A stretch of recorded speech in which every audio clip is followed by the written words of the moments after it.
साध संगत जी, प्रेम से कहना धन्यकार जी। साध संगत जी, कर्मों के बंधन से तो भगवान भी नहीं बच पाए, तो हम मानव क्या चीज़ है साध संगत जी। तो ऐसे ही साध संगत जी, रामायण का एक प्रसंग है साध संगत जी, कि जब भगवान श्री राम जी ने बाली को मारा, तो बाली ने भगवान श्री राम जी से पूछा, प्रभु मेरा क्या कसूर है, आपने मुझे क्यों मारा। तो भगवान श्री राम जी ने कहा कि तुमने छोटे भाई की घरवाली अपने पास रखी है, क्योंकि जो छोटे भाई की घर पत्नी होती है वो बहन समान होती है, और बड़े भाई की पत्नी माँ समान होती है। तो तुमने ऐसे ये कर्म किया है, तुमने ये गलती की है, इसलिए तुम्हें ये सज़ा मिल रही है।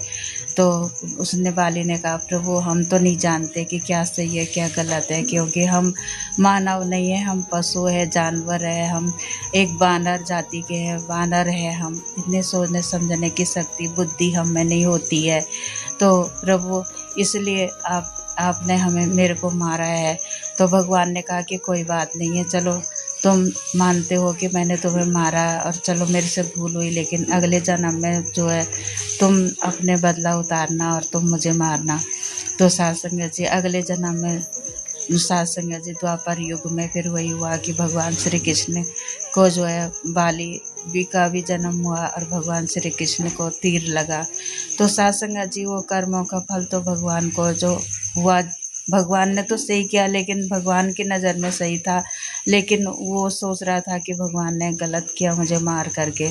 तो भगवान ने भी उसकी इच्छा, उसके भाव पूरे किए कि तू भी अपनी इच्छा पूरी करना, तू भी मेरे से बदला लेना। तो आओ साध संगत जी, वही तीर जो है भगवान श्री कृष्ण को लगा।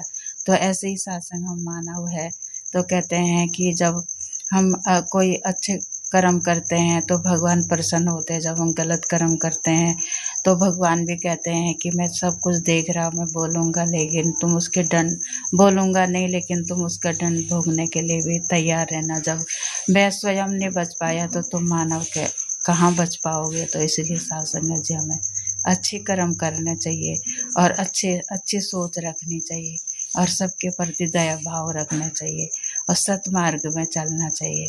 साध संगत जी, प्रेम से कहना धन्यकार जी।